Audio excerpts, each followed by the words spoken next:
This is the Mickey Miles and More podcast, your one-stop for information on Disney races, Disney vacations, Disney theme parks, and more. Now, here are your hosts for the Mickey Miles and More podcast, Michelle Scribner-McLean, Chris Eliopoulos, and Mike Scopa. Welcome back, Milers, to Mickey Miles and More, your podcast where we discuss all things Disney. I'm your host, Chris Eliopoulos. With me, as always, is Dr. Michelle Scribner-McLean. Welcome back, Doc. Hey, thank you for having me back. Yeah, I think you had any choice. I was gonna say it's your Zoom call, and you're welcome. You're welcome yourself back. Hey, I want to say something about you before I go on, which is I was thrilled today when you sent me the link for your Xavier Riddle in the Secret Museum episode that features a character who is autistic.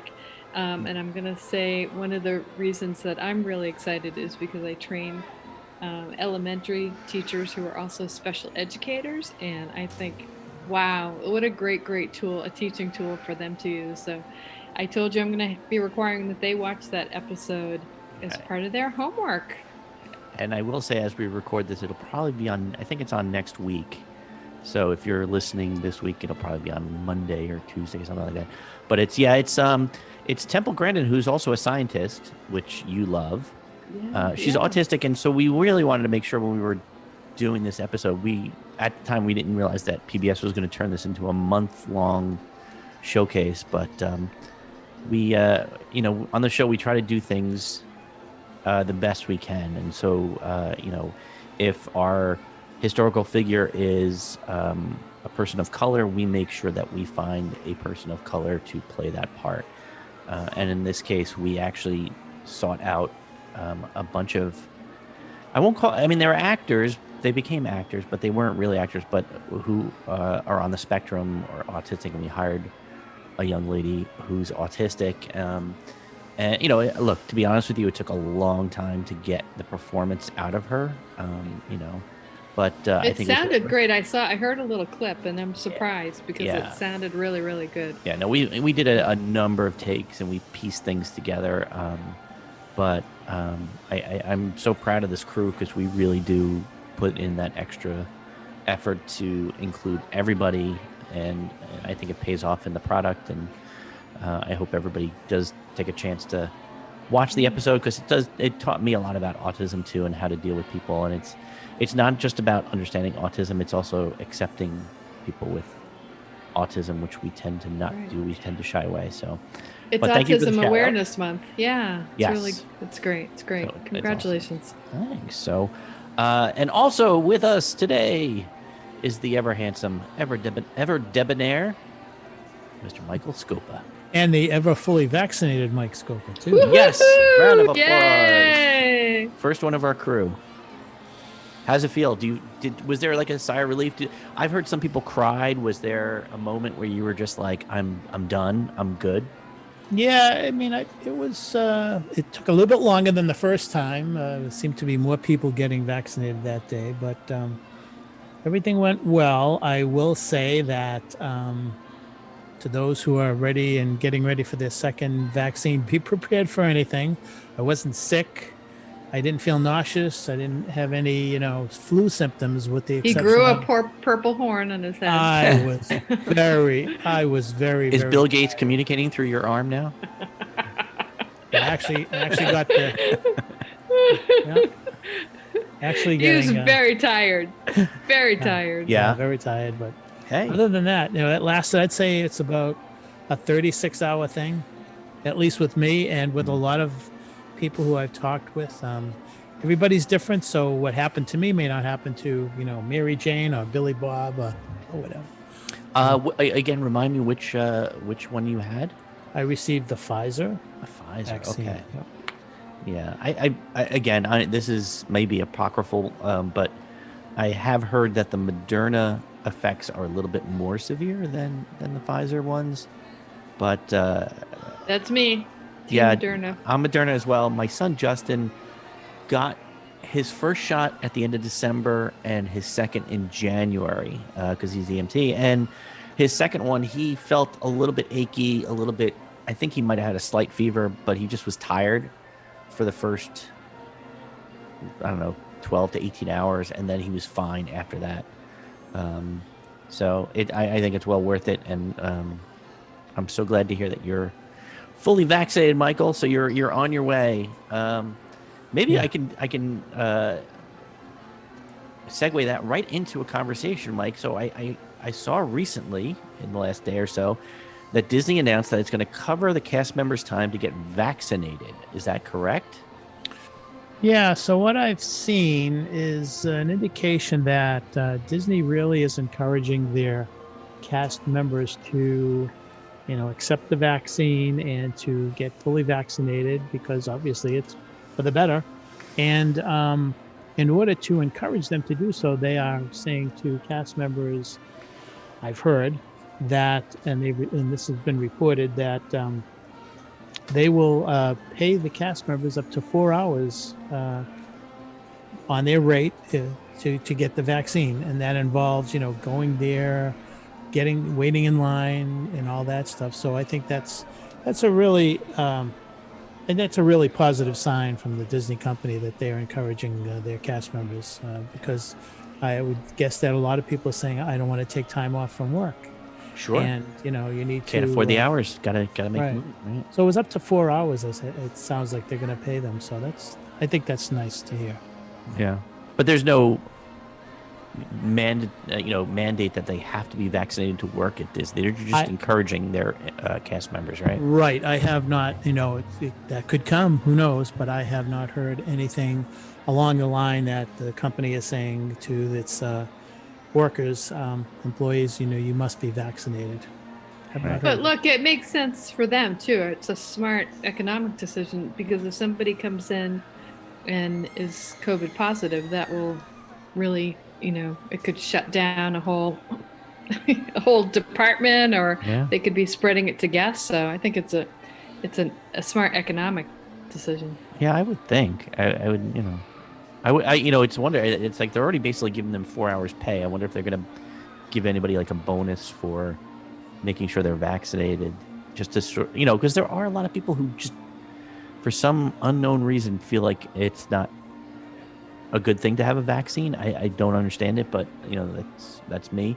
But I think they would want all of their employees, their cast members, to have it for their sake. I still wonder. I mean, I guess they had the sign-off thing, right? As soon as you buy a ticket, you're saying that you waive any kind of legal action against Disney if you were to get sick. Much like if you go skiing, you can't sue the owner of the mountain for getting injured. So, but I guess does it also relate to the Florida policy? I mean, they pretty much tried to open everything up. So, Chris, and Michelle, I'm confused because, the governor of Florida wants to prevent, he's trying to do something with his power of the governorship, you might say, to prevent theme parks from using one of those vaccine passport policies. In other words, he doesn't want a theme park to say you cannot come in unless you're vaccinated. And here's my argument. It's a private company, so they should be able to do whatever they want. I don't care what the governor says. If I want to protect my employees and my guests, just like the airlines, just like the cruise lines. There's 24 cruise lines that are thinking about cruising this year. I don't see how he has the power to do that. So that's something that I'm really watching very closely. Yeah. It's interesting because usually on the right, they tend to want to let the free market run as it plays, and for him to turn around and say now, oh no, I want the other way, it would be kind of against their own creed. But so we don't really know right now about any of those in terms of cards or anything like that, but as we talked about earlier, all three of us are planning trips this summer down to the parks. I will fully admit, my wife and I are still having issues with the thought of our experience down there. So we thought maybe we would kind of go through some of the thoughts that are going on and things that are happening right now that will help me and my wife change our minds to one way or the other, make sure that we decide what we want to do. So I figure we're going to be doing this every single time, Mike, a percentage of attractions and experiences that are open or closed, as well as eating establishments. So do you have any updates to that? Has anything been changed or? Pretty much everything is the same, Chris. I haven't seen any changes at all. I haven't seen any new closures to speak of or openings. I do think that something's going to give sooner or later, because there are some sit-down restaurants that continue to be closed, and I don't know what the plan is for them to open. But the other thing is that, and we're going to get to this, that there's going to be a change in the park operating hours in a couple of weeks. And I don't know if that's going to impact any plans for closures. There could be some restaurants that just are not conducive to social distancing, or they don't want to spend the money to do whatever they need to do to keep their guests safe. It's just so many things up in the air. But bottom line is that nothing has changed since our last show, really. Okay. Well, we did hear something else, Michelle. There's something called the Food and Wine Festival coming up that they've announced. What is the Food and Wine Festival for people who don't know? You think anybody listening to this doesn't know? Hey, look, you know what? You never know. It's an ever-expanding, in terms of weeks that it's available, it's an ever-expanding festival where around World Showcase and Epcot, you can sample foods from, I think it's 30 different countries, and it kind of like tapas, going around. You have food and wine and beer pairings for different desserts and entrees, and it's just a fabulous experience. And Mike, now it's extended. It used to be, maybe we'd see a preview sometime at the end of August, but now it's extended for a lot longer time. Yeah. Yeah, go ahead. When does it open? So, do a little history. The very first Food and Wine Festival I experienced was when I ran my first race down there, which was in 2005.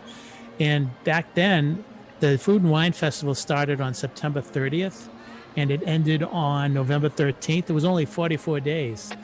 So now it's going to open, and they did this last year, sort of. They started doing something called the Taste of Food and Wine, but this year it's kind of official.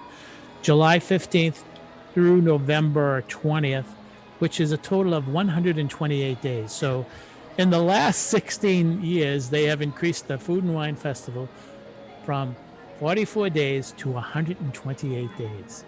So that is really interesting. And I when I saw that, and then I thought about last year, I'm thinking about how does the pandemic relate to this? And one of my thoughts... Mike, go ahead. No, go ahead, Michelle. Michelle. Do you think it's a bad thing? I think it's a good thing. Well, I think it's a good thing, considering that you're going to be eating outside rather than indoors, so you're going to be safer. I do think that it may have something to do with possible plans for Disney to reduce the capacity in the restaurants in World Showcase to maybe 50%. So they're trying to recoup that revenue. But to your point, Michelle, I think it is a good thing, because it will have people eating outside. On the flip side, though, we know how crowded it gets with those Food and Wine Festival weekends. So that remains to be seen. But overall, we'll see what happens. But I was really surprised when they announced it. Michelle, I'm going to hit you up with a theory. Or what is it before it becomes a theory, a hypothesis? The reason they're expanding the dates is because they want to open it up to a larger capacity, but they're not going to do that with the restaurants, so they need to apply more options to eat to the people. Would you call that a good hypothesis? Well, hypothesis is something that you test, so it's an if-then statement. Right. But you're on the right track. Yeah, they are testing it. So if we open, then they will come, I guess. But I think you're absolutely right, Chris. I think that people are going to be maybe still a little afraid of going into these restaurants, and some of them might not be open. So why not spread out the experience so that people can, drop a little cash all around World Showcase in the 30 different places that they can do that. And maybe if you're local, maybe it's another opportunity to come back again and again. So I actually think it's a good thing that I would actually like to see it all the time. I don't know. Is that terrible to say? I mean, no. I love the, maybe if it was rotating and it was a chance for them to try out new things, I'd love to see it year round. Yeah. I mean, I will say, like, we talked about this off air at one point where I had said, my wife and I on one trip decided to do just a cheese plate and wine vacation. So we didn't book any restaurants or dinner plans or lunch plans, and we would just stop off and do like a cheese board or some little snack somewhere. This would be perfect for that kind of vacation where you don't need to make your dinner plans. You can just, hop, skip, and a jump around the parks and try something new. I don't know, Mike. You going to try all these new different foods? Well, the thing is that you could do that in. I guess you could do that in any park, but most of the time it's going to have to be in Epcot if you want to do that. I think Michelle's point is well taken, because if you realize, let's say your revenue is $100 million and you have to reduce your ability to raise that revenue by 50%. Now you're down to 50 million. So what you do is you double the pathways to that revenue, and that's what this Food and Wine Festival expansion is all about. And I'm with you, Chris. Sometimes when you're down there and it's really warm, you don't feel like sitting down and eating a meal. Some of the restaurants are starting to just give you they give you so much food and they charge you so much money. We can talk about that later. But I think, like Michelle said, this is a great option for people who don't want to sit in a restaurant, who feel, risky going in. And I think it's a good deal. But they're already doing a mini version during Flower and Garden. So if you add up those days with the days, the expanded, just regular food and wine, it's like 2/3 of the year. 2/3 of the year. Yeah, that's exactly what I was going to say. 2/3 of the year. So why not? Why not? I know. Just make it go full time. I mean, the kiosks, they probably would have to make them a little bit more permanent looking and do something like that, but it'd be good. But so, Mike, Sorcerers of the Magic Kingdom, what's going on there? I thought that, Let me read. What did you think, Mike? So I thought that there was going to be a new version of this game or this guest experience that was going to come out, but apparently they've started to close all the portals. There used to be a place right behind, right across and behind from Hall of Presidents where you could get cards and do things, and now it's just the firehouse, but I think it's closing.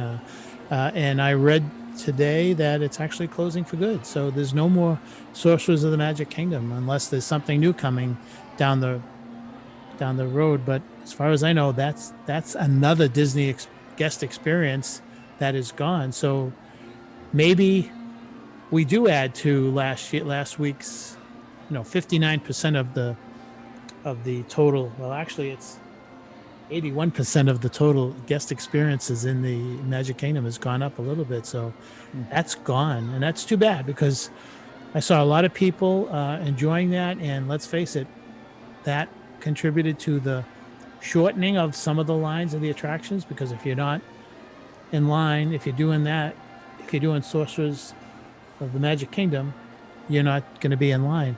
And I'm wondering if they also... Michelle, do you remember we did this thing with the pirates one time too? Yeah, there was a pirate one too. Yeah, there was a pirate one too. I haven't heard about that. Yeah. If that's gone. But honestly, Mike, let's be real here.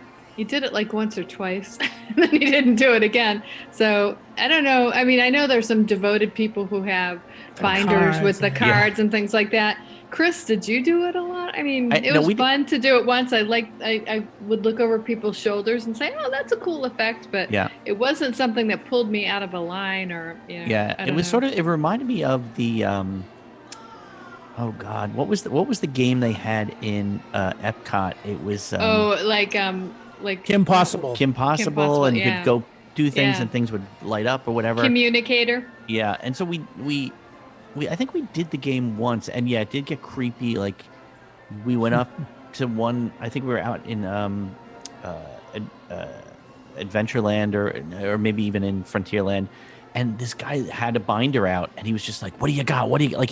He was like a drug dealer. Like he was asking us what cards we had, and I could see how having a kid and having this, middle-aged guy, sweaty and with a binder, asking kid what's going on, could get a little creepy. But I think it's fun for the kid. I thought it would have been fun for the kids. Like, I think of like over in Universal, and they have got the magic wand. And you spend like $50 on a magic wand, and you can go around and turn things on and make things happen, and everybody gets a kick out of it. I wonder if they did something similar where it's a little bit more tangible than a card game. It would have worked better. But the technology is always improving. So, Yeah. Mike, you sort of mentioned maybe they're making their way into a new technology or new, maybe it's going to be new and different and interesting. Mhm. Maybe they'll start something different. We'll see. So, Mike, they're announcing a change in operating hours coming soon. Is this what you're hearing? Yeah, so I think it's right around the middle of April. I want to say April 11th that things are going to change. And I'm thinking that with the school vacation weeks coming in April, that has something to do with it. And some of the changes are really interesting. So the Magic Kingdom is expanding by 1 hour. And all that means is that they're going to open an hour earlier. Epcot is expanding 4 hours. They're going to be closing now at 11. So that's interesting. The Animal Kingdom is also expanding to an extra 4 hours. They're going to be open from 8 to 8. The Studios is going to expand by about 2 hours, and they're going to be open from 9 in the morning till 8 at night. And it just seems to be, just right near where the school vacation weeks are coming up. So the question again is that if they're going to expand the operating hours, what else does that mean? Does that have anything to do with park capacity? So, but little thing we're seeing little things like that happening. Food and wine, operating hours. What else is coming down the Cast members being called back. Yeah, I've heard that. It's been reported that some cast members who work exclusively at DVC resorts have been receiving callbacks as the DVC resorts are going to open up. Not all the resorts are open. A lot of people don't realize the Polynesian is not open now. The Polynesian is not open because basically the monorail station is closed. So, but they're hoping that the Polynesian will open sometime late August. So there's a lot of little things like Michelle just mentioned. The DVC cast members are being called back. We got operating. Oh, it's not just DVC. It's I'm on a Facebook page where cast members were kind of reporting about how they were doing, and I've seen a lot of people call back. Saw somebody in parking. People in the different stores being called back. So I think it's way more than just DVC. Well, yeah, that's the thing too, is going back. I will tell you right now, the podcast right now for me is just convincing me to go back in August, and hearing this kind of stuff, and you hear that things are expanding, it makes you feel better. I just wish there were more of a Disney announcement, like here's what we're doing and here's what the plans are. We're expecting by July to have this available, and this is what parks are going to be open, and you're going to be able to park hop normally, or whatever. But I guess if wishes for fishes and whatever the rest of the saying goes. What's interesting is I got such a kick out of having the ability for years now, the past few years, to go through the parks with a cool stylized band on my wrist that I could just pay for things with, and I could get into parks with, and I could open up my hotel room door with. And that seems to be going away, Michelle. And in its place is going to be something called MagicMobile for our smart devices. So instead of carrying a nice wristband on our wrist. Now we have to carry our phones everywhere we go, right? Like you don't already? Is that what I you're saying? know, but some on. people. Well, here's the thing.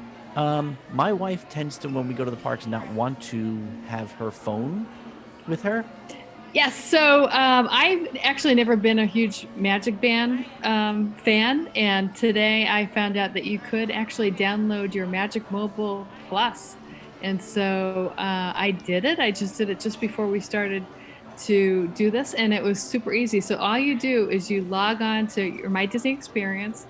There is a place that you just push Magic Mobile Plus, and you say. I actually took some screenshots here. You can choose what type of pass style you want. You can, there are a lot of different versions that you can look at. You can choose like the Magic Kingdom, a picture, or Epcot, or something like that. And then you choose it and you add it to your wallet if you have an iPhone. And then it was super easy just to connect to my watch. So then. Now, when I open my watch on my wallet app, I can actually see it right now. I have my annual pass, which is just renewed. And I have a sparkling little Epcot. It's like an animated Epcot. It says Michelle S. And then I have a QR code. And I'm assuming that that's what I'm going to be showing when I go through the turnstiles or when I use my fast passes. So we got Mike to do it too. Mike, it wasn't too hard to do, right? Just took a minute. No, it was pretty easy. And I think I read somewhere, Michelle, that you don't have to unlock your phone or your watch, but we'll see. I think that what you said would be, that's what I've been thinking. You need to hold that QR code up to the mouse here thing at the turnstiles. You'll be able So Chris, you can use your phone or your watch, and I believe, Mike, you can still use your Magic Band too, right? For the time they're being? interchangeable. Yeah, because your passes on your annual pass or your admission media is on your phone, on your watch, and on your Magic Band. So yeah. So there. I was going to say, the thing with the Magic Band is that's going to cost them a lot of money. Like there's a lot of money to be made on those Magic Bands. No. Right. They're no longer complimentary, Chris. If you want a Magic Band, you have to purchase it now. The thing that Mike was saying, I think they've been losing out on this for a long, long time. Now maybe you can get Disney watch bands. That would be awesome to be able to get. I mean, you can get them on Etsy and Amazon and things like that are kind of, down the market type of. It's just an interesting time to do this. Like right now, when everything is already in flux, and they're going to just switch over like this, is kind of a little. I mean, I guess if you have a limited amount of capacity, it's the best time to do it. It's, Yeah, but if like you're a family with two young kids, what are the kids going to have it? I don't know. You can actually, I noticed when I signed in, I could actually add people in my family. So if they had tickets, I saw my son's names in there. So I guess I could be the holder of the passes if I wanted to do that. It's so interesting because I open up the app and you go to the home and it's always like, all these little tiles. Yeah, the tile, explore the resort, health and make a theme park. You really have to do a couple of clicks to get to what you need to go to, which is always a pain in the butt. Like, I don't know why they don't ever make this. It's pretty easy though to set this up. I mean, it really only took a minute. I am not like I just like click around till I figure it out type of person. And the app never seems to be intuitive. Like it never seems to be like you open it up and everything you need is right on that home screen that you need to go. Yeah. Like everybody's always checking for attraction time waits. They're looking for restaurants. They're looking for, information on where they're going that night. Their fast passes, but we don't have to worry about fast passes now. I wonder if I guess all that's going to work through the app as normal, like we did before. So it sounds like it makes you weary to think about it. Well, it's so funny. It's like that was the thing about the Magic Band. It was just I that's true. I always did check to see the wait times. I always checked to see my fast passes, and it was the problem was because the Wi-Fi sometimes was a little jaggy. You would never get those fast pass information, like, and you'd forget when your fast pass was, and sometimes it wouldn't load and you have to reload the app in. And I'm worried that we're going to have more of those kind of problems where you have to log out and log back in and all that stuff. But I'm sure they're putting all their hard-earned Disney dollars into the app to make it work right. So One of the things I learned about the Magic Bands is that they can sort of follow you around the park. They can follow. They have different receivers all around. Even though if you're not signing into a fast pass area, they can still see. Oh, Chris spent 27 minutes in merchandise and spent this much time at a restaurant. I don't know how that would work with with this particular app. But anyway, I think it's just another convenience, and I think that it's going to be really cool. Do you know offhand? Can you open your? Obviously, you're going to be able to open your doors, your hotel room. Yes, it does. There is an option to do that, to open your hotel room doors. What happens if you're like in the Magic Kingdom and you accidentally hit the open your door, the hotel? Does it go off, or is there a setting you have to be right in front of it to click in front of it, like log in with the Q code? Do not know that. That'll be fun to figure out. I'm sure lots of people will be reporting back. I will say it's funny because I have a Tesla and I have an app. The Tesla has an app, and you can do that kind of stuff. Like I was on a book tour, and I think I was out in San Francisco, and I started to honk the horn of my car while I was in the garage back in New Jersey, and my family started freaking out, and I, Yeah, I can do the same thing with I have a Volvo, and I can do the same thing on my watch to turn it on, turn the lights on. And... I'm just wondering if you could do that with this kind of stuff, like with the app. But anyway, so all right, now we're going to discuss the one thing. What do you mean, like you can turn on the lights in the castle or something, or start fireworks with your watch? Actually, maybe that'll be the new game, right? Get rid of because they got rid of the whatchamacallit, the what was that stupid game? Sorcerers, the Magic Kingdom. Yeah. Now they're going to do it with your phone. But so Mike, oh God, who cares? 5 cruise lines now saying they're going to start cruising with vaccinated crew and guests. Do you think the Disney Cruise Line will follow up? I don't know what's going to happen, but earlier today I mentioned to Michelle that there are no less than 24 cruise lines who are saying we're going to cruise starting, another couple of weeks. We're going to cruise, and Disney was one of them, and they said they're going to cruise. They're going to operate selected cruises starting in June. As far as this vaccination thing, again, it's one of those deals where maybe they're trying to convince the CDC that they should the CDC should let up on their guidelines for cruising. I think it's a great idea. I think anything that encourages, motivates, nudges people to get vaccines, that works for me. NBA arenas, hockey arenas, theme parks, airlines, go for it. I really think that should be something. If I was a CEO of a company and I didn't want any bad press, I would think that. And maybe Disney's going to do that. I don't know. I do know that it's very crowded on those ships as far as the hallways are narrow. They're huge ships, but still, there's a lot of interaction. There's a lot of things where you're walking by people. Buffets. Buffets, which will probably something will happen with the buffets, the shows, the parties, the games. There's a whole bunch of stuff. So we'll see. I would support anything that any company, any industry does to encourage vaccinations. Michelle, does that make you want to go on a cruise more if they required vaccinations, or would you? Oh, absolutely, yes. Yeah. I would love it. I would love to see. I was actually reading today about how people can use the cards and your vaccination card, and I was reading a scientist who said he stapled it right into his passport. So there's hope that you travel, you're vaccinated. And as I said before, I've traveled to Africa several times. You have to be vaccinated. You have to present that. I don't think it's not a hard lift. You have to be vaccinated to be in a public school. That information is really easy to get on your computer, I don't think it's going to be tricky at all to do it. And we're going to have boosters. We have these new variants, so it's going to be something that's really, hopefully they'll have a digital. You can put it in your wallet, and you'll have a digital card with your name on it and with all your log dates in on into it. your app. Yep.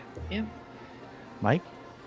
One of the things I want to add a caveat to that, and I think Michelle and I were talking about this, that when you look at what's going on with certain countries and vaccinations and such, my guess is that most of us who would go on a cruise ship are probably not going to get off that cruise ship. That's right. When you go into a port, you would not going to go if you were cruising to, let's say, Mexico or certain places in the Caribbean.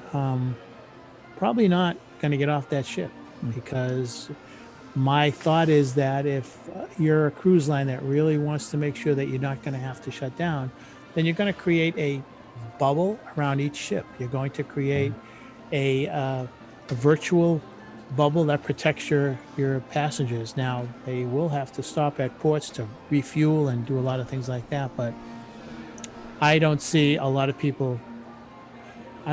smart people getting off the boat. Well, can't they do a cruise to nowhere type of thing? I was thinking that. I agree with you, Mike, and we had talked about this. I think that number one, I really kind of wouldn't want to get off the ship, but Disney has so many activities that's so fun that I actually am fine with staying on the ship for a prolonged period of time. But the other thing too is that we may see more visits to Castaway Cay, because that keeps us in the bubble. It's only Disney people who are get off the ship. It's Disney's private island, and we may see that a 7-day cruise does 2 stops on Castaway Cay. Going and coming, yeah. I would be happy with 3 stops. It's so much fun there, and it's so relaxing, and so much to do. So I'm okay with that. I'm okay. Interesting. So finally, we're going to get back to a little bit about. You're going to help me a little bit figure out what I'm going to do. Are we going to go or not go in August? And I know you guys are going, but for the average person, what do you think, Michelle, would convince the average person to want to go to Disney right now? Like, what are they doing? What could they be doing to convince you, if you were on the fence, to go to Disney? So, Chris, is this the average person like us, or the average person who's never been before? I mean, even just people like us, like, we all know the situation, but I'm trying to think of like what could Disney say, or what information could they put out that would make you feel at ease about going? Like I said, my biggest qualm is about not getting the full enjoyment out of the vacation that I would have normally gotten for the money that I'm spending. Yeah. I would look for, I think it's very promising that they extended the hours for the vacation weeks, and I would look for them to probably be doing the same thing in the summer. I remember one night a long time ago, like we were, all 3 of us with our families were in the Magic Kingdom. What was, like 2 or 3 in the morning? Mm-hmm. It was amazing. I don't think we're going to see that, but I would expect that they are going to continue to expand the hours, and that would be one thing that would convince me. Personally, I honestly have just been in so many Zoom meetings since March of last year that even just a few hours in a park, or just to get away from Nashua, New Hampshire, would make me the happiest person in the world. Double, with all my vaccinations, my expectations aren't super high. I'm okay with that. I'm not going to be doing the commando type of experiences that I used to do with my kids. Right. I'm okay with that. I think all of us are okay with that. So I think, if you're going there for the atmosphere, to have some sort of Disney feeling, hear the music, smell the smells, go on a few attractions, I think you're going to be satisfied. If you're looking for what it was before, I don't think you're going to be happy. Yeah. So, Mike, like, my big thing I think I've mentioned is my wife's big want is we go to dinner at, say, Narcoossee's, right? We go to dinner, and then we want to go walk around World Showcase at night, get a drink, maybe a little dessert. And the fear is that because you have to reserve a park, you're not going to be able to do that. Is there something that Disney could say or showcase to you that would convince you to be like, all right, Chris should be going, because that's that means that they're on their way? Like, is there anything in the coming days that you want to hear them say that'll make you feel more comfortable about going? So there's so many different guest profiles that it depends upon the individual. But as far as you and Audra goes, and we love walking around the parks at night too. And if anybody gets a chance, I suggest you walk around Galaxy's Edge at night when there's nobody around. It's awesome. But anyways, I think that the extended hours is a big deal. I think that is giving everyone that much more freedom to do whatever they want at a certain time. They're not limited to a small window of time, because the smaller the window of time, the more crunching of people, the more crowded it's going to be, and the more limited the guest experiences that you want to experience. I think that the operating hours is a big deal. I think that the capacity is a big deal too. I don't really care if they don't increase the capacity. I'd like to see them cap it at 50%, and that's it, because I think that would help the guest experience. Now, having said that, let's think about what comes to mind when anybody says Disney World. A lot of people think of fireworks. A lot of people think of parades. We're going to see attractions. We're going to see rides. We're going to do. We're going to have fun with the cast members. I don't know when that's coming back. I think that the fireworks is a big deal. Yeah. No, I mean, so know? would you say that's like one of the things that would prevent you from coming back? Like, in the grand scheme of things, where, like, if they, obviously we're not going to see any fireworks this summer. It's not preventing you. You're going, but do you think obviously, an average family, like, that's what they want to see. They want to see fireworks. Like, they're coming for a trip, and they're going to be shortchanged on that experience. I think that very much in the same mold as Michelle. I don't care about, I care about relaxing. I want to just, soak in the atmosphere, the environment, the willful suspension of disbelief. I want to just relax. I love to see people having fun, but just walking around, like you guys said, walking around, that's fine for me.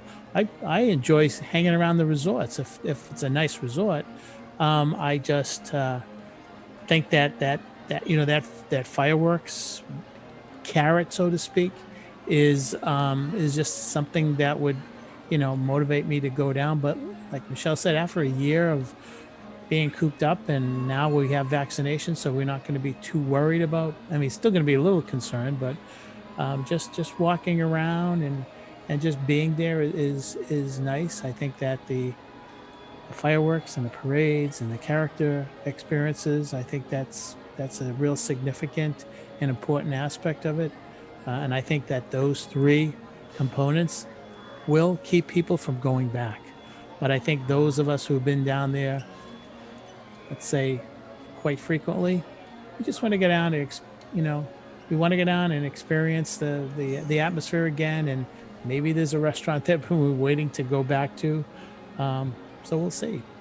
Speaking of which, Michelle, the thing that's making us nuts is the thought of park reservations, adding in your dining reservation, making sure that's all locked. It feels like so much work to sort of plan your trip.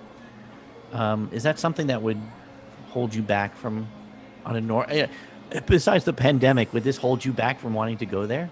So this is what I feel about that. I have been stuck in the house for so long that I'm really excited to do the planning. So even though it's a long ways away, I feel like every discussion about a restaurant or a park to go to is like a little mini vacation in my head. And right now I don't mind that. I don't know if I'll like it if it's the way it is for forever and ever, but right now it doesn't bother me at all. It's actually kind of fun. So it requires some planning and some conversation, but it doesn't really bother me right now. We have time. Like, I'm not commuting to work. That saves an hour of my day every day. Yeah. I did a presentation today to 30 people in my pajama bottoms. I did. So like, I have the time to do it. It doesn't really, and I haven't been on vacation for over a year. So, Mike, the big problem I'm having is the fact that you have to reserve a park and then make a dining reservation for that park. And what happens if we want to go to the Magic Kingdom during the day, and then, maybe we have the park hopper and we want to do dinner in Epcot. Is it going to be a difficult thing to do? It just seems like it's like a little bit of a extra work to figure this out. That's a good question, Chris. I'm not sure. From what I've seen, the My Disney Experience app encourages you to make park reservations first and then make dining reservations second. Right. The other thing is that you cannot, this holds for everybody, you cannot make dining reservations outside of 60 days. So you have to wait till you're within a 60-day window to make dining reservations. So obviously, if you try to make a park reservation, here's an example. Let's say you wanted to make a park reservation for October 1st of this year. Well, you can't. I mean, it's all booked. That means you're not going to be able, for Magic Kingdom. That means that you're pretty much out of luck if you wanted to eat at Be Our Guest or Crystal Palace or whatever. So it's really kind of not clear regarding dinner. I don't know if you wanted dinner at Epcot that night, you would have to make a park reservation for Epcot for the morning. It's really unclear, but I can tell you that going through, and it makes you think about when I'm gonna spend my days, and it takes away from the spontaneity that Disney World has always been famous for. You get up, well, where do you want to go today? Do you want to go to the parks? Do you want to go to Disney Springs? Do you want to go to see this resort? Do you want to just ride the monorail? That spontaneity is gone. Right. So, I mean, is there like a point where they're going to say each park has X amount of percentage of capacity that we're going to hold? They keep the numbers from obviously when they're checking people in and out, and then they say, all right, we're going to be at 40% capacity. If people leave, other people can come in, and it's not a big deal. So that in the middle of the day or later in the day when you want to go and, like I said, walk the parks or go to dinner, you don't have to stress about getting in. I mean, that's the other thing that I'm thinking about is you make a reservation at Epcot, and when you show up there at 7 o'clock or 6 o'clock or whatever time, and they say, sorry, we're at capacity, you can't get in, what happens then? So I've always heard that capacity is, at least in the past, capacity is based on number of cars in the parking lot. I'm not sure if that's true anymore, but my guess is that at each park there is a toll plaza that you would pay to, park your car, whatever it is now, $100. I'm exaggerating, of course, but it's like $30. Right. I don't know. My guess was that they would turn you around. They would turn you around at the toll plaza. They would not turn you around if you are a guest who's staying on site and you're using Disney transportation. And I think that what they're doing is they may have wiggle room. So they may say it's 35%, and we're at 35%, but Chris has come in and he's staying at the yacht club. Michelle has come in and she's staying at the beach club. We're not going to deny them access. Right. There's so many little questions. Well, that's it. I feel like there's a lot of additional work that needs to be done to just relax. Like it doesn't make sense. But it's fun to plan. I don't know. It's fun to plan. Like if you were going to a hotel in Key West, wouldn't you have to sit around every night and say, where do you want to go? What food do you want? Like you'd be doing the same type of stuff. I have no problem with that. I think the problem I'm having is worrying that you actually can get in to go to the places you want to go and do the things you want to do. Like in Key West, you go there and you say, I want to go walk the beach. Nobody's going to say, sorry, we're at capacity. You need to step off. Maybe if you were in Miami, but yeah. But you know what I'm saying? Like, sort of like there's like a limit to, your choices based on factors that you may not be aware of at the time that you're making the choice. All right, but I don't want to be like Pollyanna, but like if you didn't get to go to a restaurant in Epcot, you like to stay at the yacht club, you would have many other choices around the boardwalk. I agree. Right? I would rather do it. Like you go to Blue Zoo or like any place in the Swan or Dolphin or No, we love to, like, we'll go to the Cruise Cup, or you go over somewhere Yeah, on the boardwalk. It's great. I have no problem with it. I guess the major issue I have is just sort of having the ability to get into the park that I want to go to when I want to go to it, whether or not I have planned to or not. Whether I have, like, again, they're not even doing fast passes, so I can't even gauge what my day is going to look like because I can't even get fast passes. So I go to the Magic Kingdom and I'm waiting on 4 lines that are a half hour each. Half my day is gone, and then I got to leave because I have a reservation for dinner at Epcot, but I don't know if I can get into Epcot. What do I do? Like, I mean, those are the things that are churning me up, and I'm wondering from you guys if there was anything that they could start doing that would make me feel better. I know I'm asking you to tell me what would make me feel better, but you know what I'm saying, like in terms of I guess I just have a different attitude about it, because I honestly, it doesn't matter to me. If I sat by the pool all day, I'd be okay. If I got to just walk around the park, I'd be okay. That's the other thing. What are the procedures at the pools? Like, am I allowed to just go and get in the pool, and are there going to be Well, actually, I have a cast member friend who told me about this, because she was on property and said that people are just, obviously they're allowed to go in the water without masks. It's a little bit more laid back, because it's not so dangerous with chlorine, things like that. But I think you'll be fine at Stormalong Bay. I'm comfortable going in. Yeah, no, I mean, fully vaccinated. Well, that's what I was saying. Like, I feel like I've got my vaccines. Like, we're going to be fine in that sense. I'm just talking in terms of, what is available to us and what would make me. I mean, Mike, if I was going to go to Chef Mickey's, right? I mean, I'd go for a nice cheap breakfast and. Oh, we actually read about that the other day. Wait, what? Is there something going on with Chef Mickey's, Mike? So, we all know that Chef Mickey's is one of the popular buffet restaurants, as is Crystal Palace and Restaurant Saurus and Trails End and a whole bunch of others. I forget the one at the Beach and Yacht Club. I forget what that one's called. Anyway, what is it? Cape May Cafe. So, yeah, Michelle came across an article and she shared it with me, and it's like, she said, "Okay, Mike, how much is a breakfast?" And I started off with, "Okay, let's see. It's Chef so I asked, how much per adult is the buffet? Well, it's not buffet anymore. It's family style breakfast at Chef Mickey's. So he started at what, $25? I said, "Oh man, it's going to be expensive." So I said $24.95, and she said, "Nope, go higher." And I said, "Oh, okay, so $27.95, no, $29.95, no." And then I started hearing voices in my head. 32. That's the vaccine. $32.95, and I thought that would be Bill Gates and his vaccine. No. $34.95. No. It was a long conversation. Yeah, it took a while just to get to it, huh? And then I gave up, and she finally told me, "Michelle, you please let everybody know." $42 per adult. What about kids?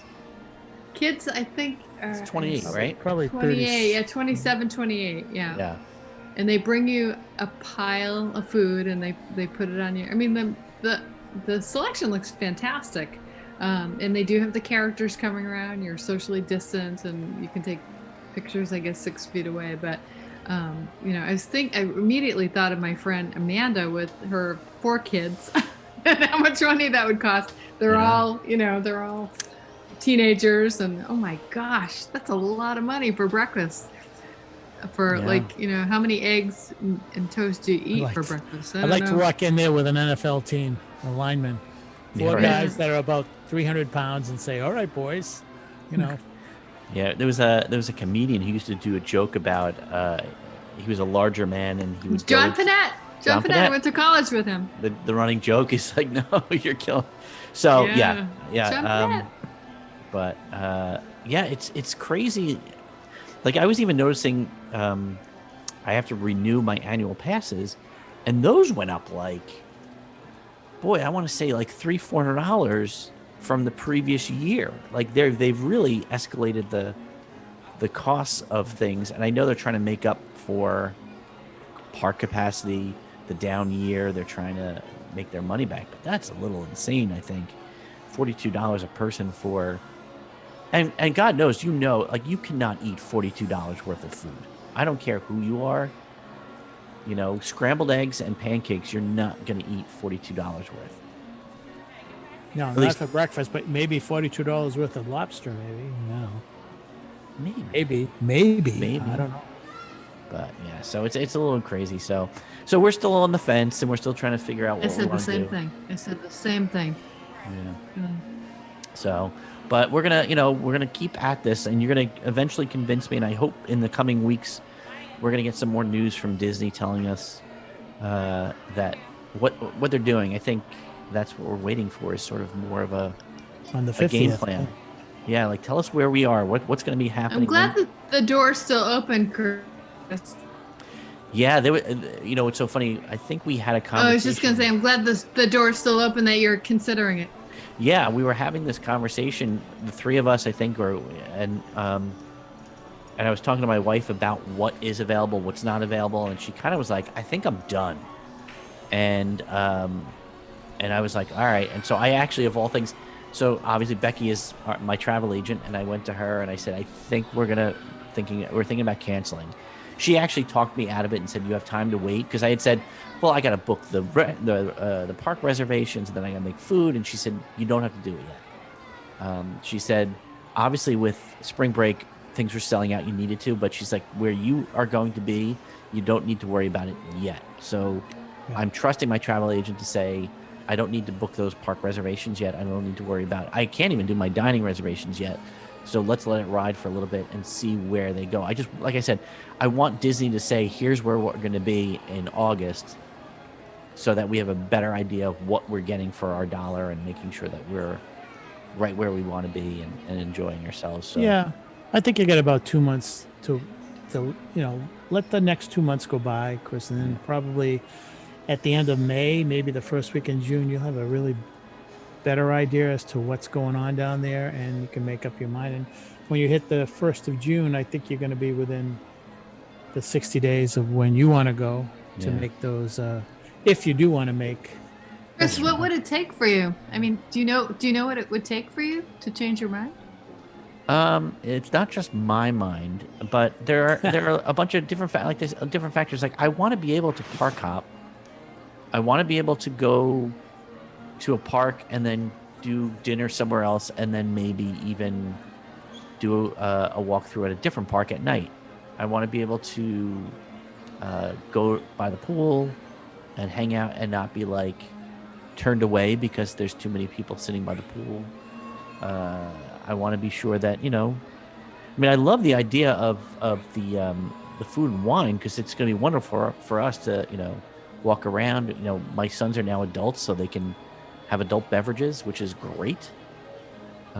So it's more of just ensuring that we're going to have an experience that we're used to when we go to Disney, as opposed to the half measures. I guess it's sort of like, it's the Supreme Court definition of pornography, or what's the word? You'll know it when you see it. Obscenity, like, something is obscene, I'll know it when I see it. And it's sort of like, I think when they give us the listing of where they are, and I feel it, I'll say, okay, that's it, we're good. I can't give you what that answer is right now. I was just gonna say, Chris, if you going to the supermarket isn't what it was before, so if you're expecting Walt Disney World to be exactly the same, I think. Good point.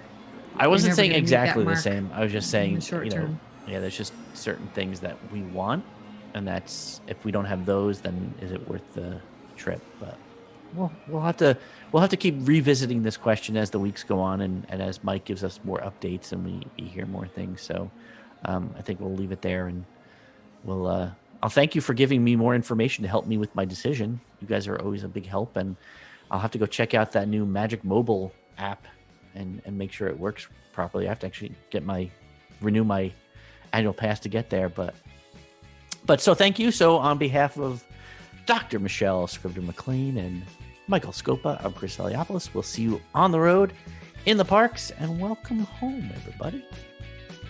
We hope you enjoyed listening to today's episode of the Mickey Miles and More podcast. For all of us here at the Mickey Miles and More podcast, this is Rick Gregg saying thanks for listening and all your support. And until next time, we'll see you on the road.